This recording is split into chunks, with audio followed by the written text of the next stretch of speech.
साझालो नमस्ते सम्पूर्ण नेपालीहरुमा म पदम गुरुङ फेरि पनि ब्याक टु ब्याक भएर चाहिँ नयाँ भिडियो लिएर आएको छु तपाईहरु सामु। आज के भन्दाखेरि चाहिँ एकदमै जाडो प्लस झरी परिरहेछ क्या। यो झरी चाहिँ 3-4 दिन नै भइसक्यो नन स्टप परिरहेको। अनि हामीले चाहिँ आज के सोच्यो भने वेदर पनि यस्तो चिसो चिसो छ अनि अब एउटा लोकल डिश पाराले चाहिँ घरमै आन्द्रा खोले बनाम न त भन्ने बुढाबुढीको सल्लाह भयो। अनि त्यही कारणले आज चाहिँ तपाईहरु सामु आन्द्रा खोले भ्लग है त। वेदर पनि कस्तो भयो के अब 3-4 दिन भइसक्यो यस्तो भइरहेछ कि हेर्नु न अब सबै बादल लाएर कुहिरोले ढाकेर छपक्कै हैन यस्तै तरिकाको 3 दिन भइसक्यो। पुगिसक्यो बुढी आएको ल त्यसो अनि अब सुरु गरौँ न त है हाम्रो पनि टक्क लाएर। बुढीले आगो पुगिसक्यो यहाँ। अब भन्दा नि अब यहाँ चाहिँ हामीले के कुराहरू चाहिँ रेडी पारिसकेको छौँ भने चाहिँ अब यस्तो बाहिर यस्तो पानी परिरहेको बेला सबै कुरा एकैचोटि रेडी पारौँ न त भन्ने कुराले सल्लाहले अनि यहाँ चाहिँ यहाँ अकबारे खुर्सानी अदुवा अनि प्याज त्यहाँबाट हामीले टिमुर पनि राखेको छौँ थोरै अनि यो दालचिनीको पात अनि त्यहाँबाट यो चाहिँ काँडे धनिया है। यो चाहिँ ककलले चिन्नुहुन्छ होला सबैले। अब तैपनि यो चाहिँ काँडे धनिया यस्तो दामी टेस्ट दिन्छ कि यसले चाहिँ। अनि त्यहाँबाट हामीसँग पिठो भइहाल्यो कोदोको। अनि यो चाहिँ मेन गरी यो चाहिँ दसैँको सुकुटी अब आन्द्राको सुकुटी हो कि यो चाहिँ हैन टक्क यिनीहरू नै छन्। अनि यहाँ लसुन हामीले सबै कुरा रेडी बनाइसक्यो। अब टक्क आगो पनि पुगिसक्यो। अब बुढीले बनाउँछ जस्तो मिठो मिठो नभए नि जे भए पनि अब बुढीले टक्क बनाएर हामीलाई खुलाउँछ भन्ने हामीलाई लागिरहेको छ हैन। मिठो बनाउनु पर्छ है टक्क। म हेल्पर गरिहाल्छु नि तर ट्याक्क लाएर एकदम भात चाट्ने तरिकाको बनाउनु पर्छ कि जे भए पनि अब यस्तै कुराले ल यिनै नै हुन्। अब सामग्री हाल्ने सामग्री भनेको हामीसँग अब यो सबै अब आफ्नै घरको उत्पादन भएको चिजहरू नै हुन्। अब यहाँ सुकुटी पनि छ क्या फेरि है। थोरै चाहिँ यो यतिले पुग्छ कि पुग्दैन भन्ने कुरा आयो त्यही भएर हामीले चाहिँ सुकुटी नै हल्का मिसाउँ न त भन्ने कुराले सल्लाहले यो पनि दसैँको अन्त सँगसँगैको हो कि यो सुकुटी ठिकै छ। ल अब हामी सुरु गर्छौँ है त ढाक्क लाएर।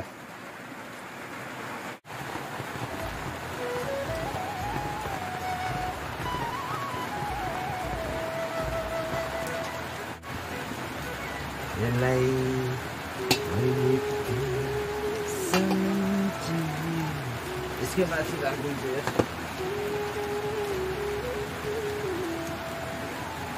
यहाँ त आगो फेरि बिस्तारै खोज्यो लाग्यो यसो खोज्यो बनाउनु पर्छ।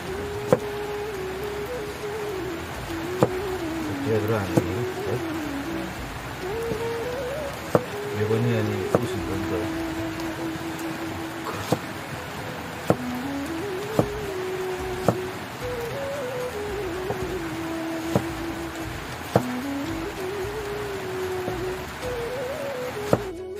तेल पाक्यो।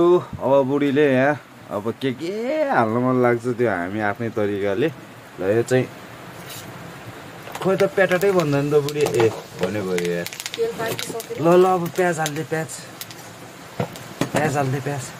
छिटो त्यो डढ्छ क्या अरूभन्दा डढ्यो भने त्यसले टेन्सन बनाउँछ।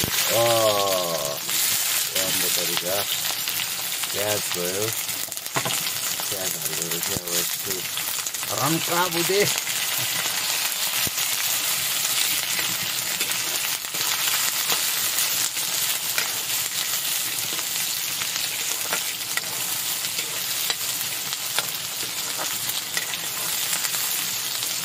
आगो बेसी लाग्यो कि है अनि ठिकै छ। आगो त्यही छैन यति त भइहाल्छ नि। आगो चिसो पानी धाराको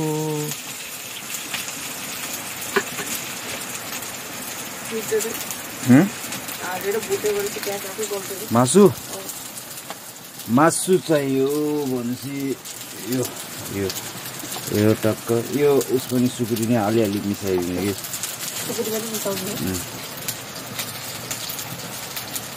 ओहो लास्टै साह्रो पो छ त यो के नि हुन्न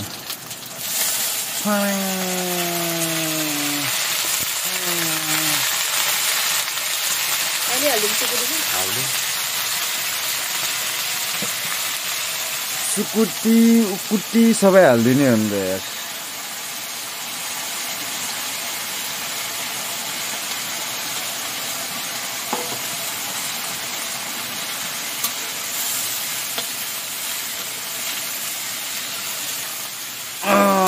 भनेपछि अब यसलाई पहिला चाहिँ टक्क भुट्ने हो होइन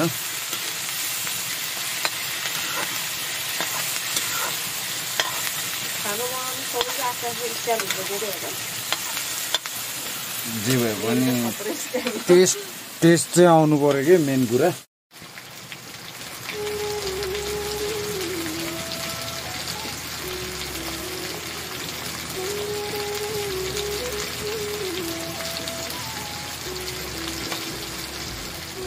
के हाल्यो अहिले चाहिँ नुन र बेसार ल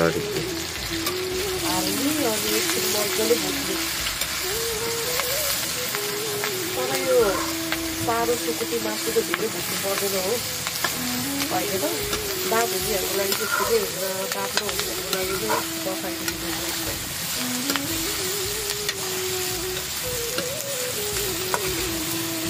हेर्न सक्नुहुन्छ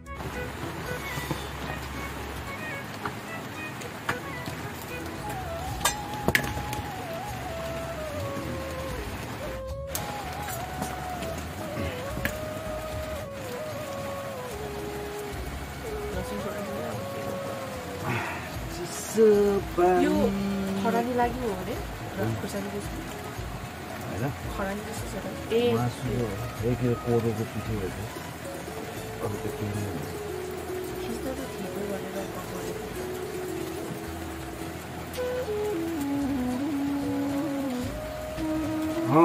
भनेपछि चिसो पानी मेरो गीत स्वर चाहिँ कस्तो छ एकचोटि भनेर मेरो स्वर कस्तो छ भन्न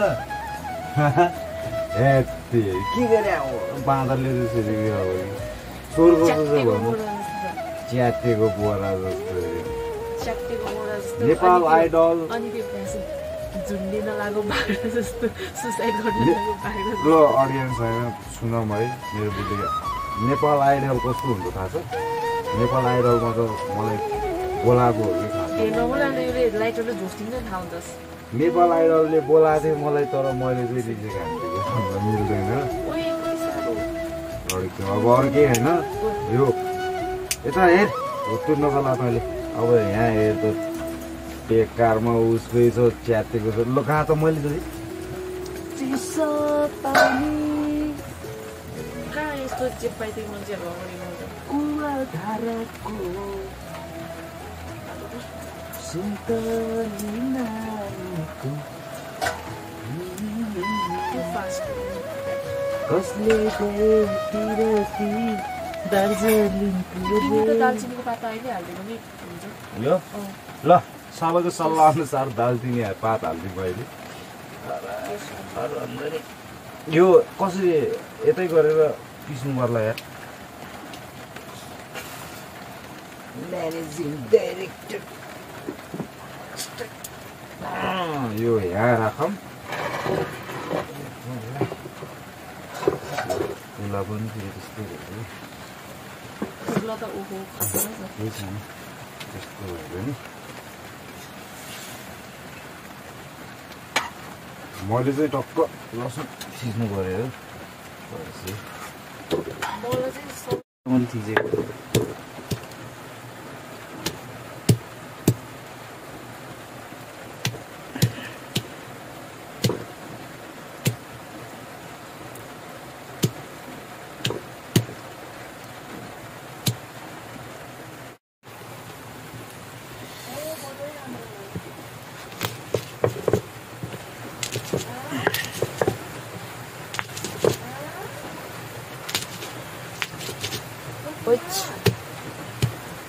खुर्सानीको चोक त खतरा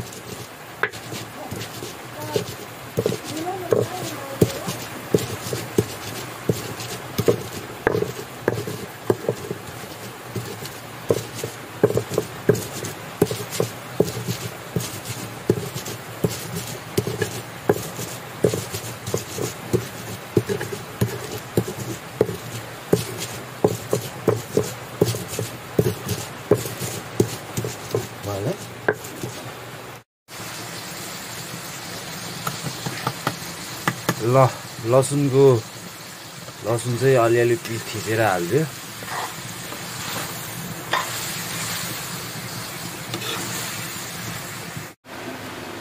अलिकति मिठै हुन्छ क्या हो परिकार त खतरा चिज पिसेर हालियो त ल हाल्यो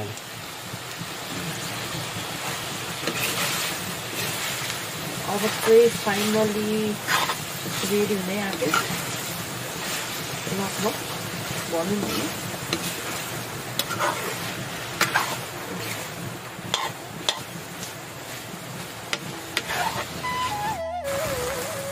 ल रेडी भयो। अब यहाँ चाहिँ मासु ड्याङडुङ भुटेर मरमसला हालेर चाहिँ होइन अब यसलाई चाहिँ मिठो बनाएर अब पानी हालेर चाहिँ टक्क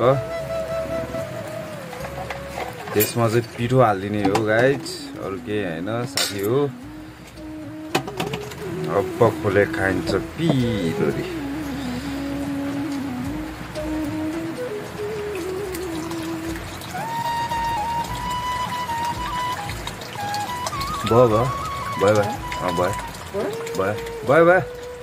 भयो भनेको कति हालेको हालेको छ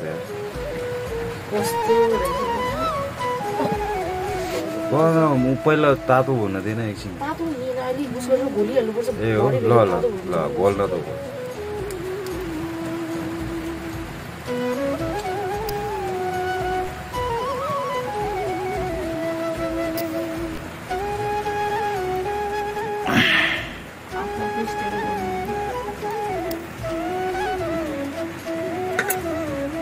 खासमा त यो भोगेर पनि हाल्छ तर मैले चाहिँ यसरी बनाउँछु जहिले बनाउँछु।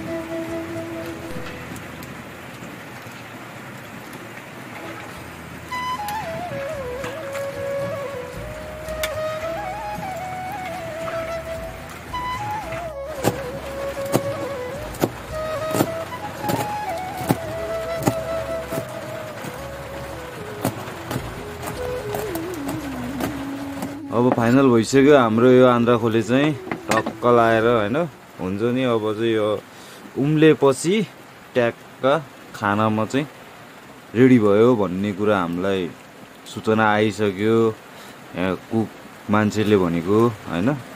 अब ठिकै छ ल अब चाहिँ हामीलाई मिठो मानेर स्वऱ्याप जाडोमा खाइदिनु पर्छ।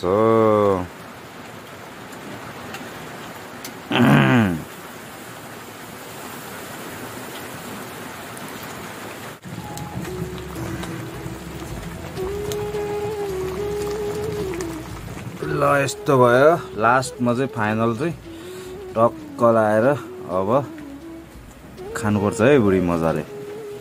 ल साथी हो हाम्रो आन्द्रा खोले चाहिँ रेडी भइसकेको अवस्था एकदम। अब चाहिँ हामी दायाँ बायाँ नसोचिकन खान्छौँ है त।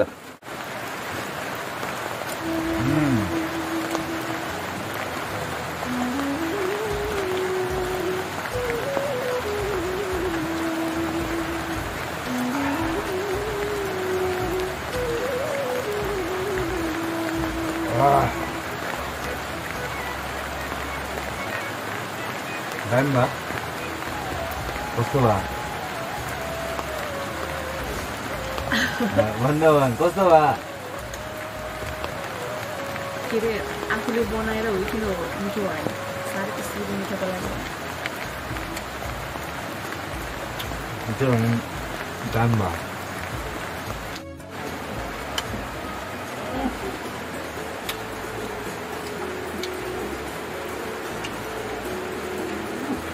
ल त साथी हो अब बुढीले मैले बनाएको चाहिँ अब आज चाहिँ एकदम जाडो मौसममा चाहिँ अब आन्द्रा खोले चाहिँ खाइयो एकदम मिठो तरिकाले खाँदैछौँ पनि। अब यति भन्दै यो भिडियो चाहिँ यहीँ चाहिँ अन्त्य गर्न चाहन्छु। See you on the next blog भन्दै बाई बाई।